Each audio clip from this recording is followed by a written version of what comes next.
Welcome back for another day in the life of an electrician. Now today we are doing containment, new job, new skills to be learned. So let's get into it here right now. When you are cutting straw, this is for the apprentices. Never cut where I mark them right there. Always cut in between the slotted holes.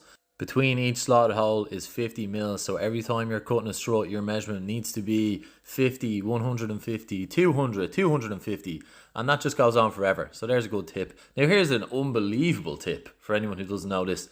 You can actually put the rod into the drill and just turn the drill on and it will send those nuts right down the thing. This will save you an absolute shitload of time, so much time. Now this is more applicable if you're doing multi-level brackets where you have a 3, a 4 or even a 2 stack bracket going on.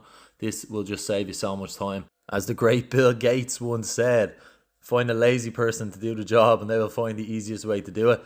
And maybe that's applicable here, who knows. Anyway, we got the laser set up. You all know how much I love lasers on this channel. So we got our line set on the ground and then obviously that reflects up onto the ceiling as you can see here. Now, if you're putting a line on the ceiling and you see a crack like that, there is like a 100% chance there's a joist behind that. And that's what we're looking for here. So you can see I look up and in line with that crack there is where I'm putting my mark, which is where the joist is supposed to be and where it was. So then me and Pete jumped ahead, we started marking up where our brackets are going to be and then we just fixed them into the ceiling nice and lovely into the joist. Now the screws we were using today were square head screws and I'd love to hear people's opinions on them. I despise them, I absolutely hate them, but that was the gear that was provided and that's what we went for.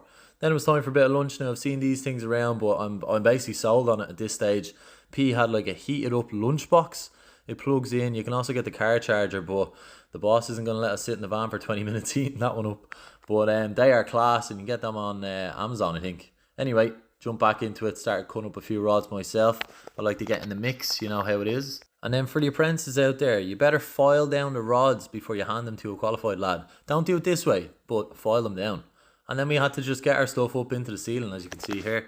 So you get those rods in hand tight first and then you get out the pipe grips, and when you're tightening this you better tighten that as close to where the fixing goes in as possible. Then we started leveling off the brackets to a specified height. Now what height is that, you might ask?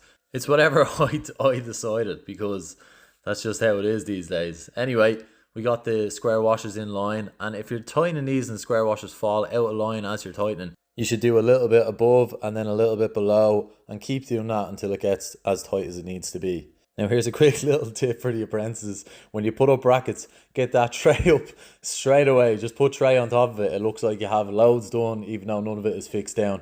Now we were a little bit slower today. We were getting set up. We had some inductions to do. But I'll see you all for another one tomorrow.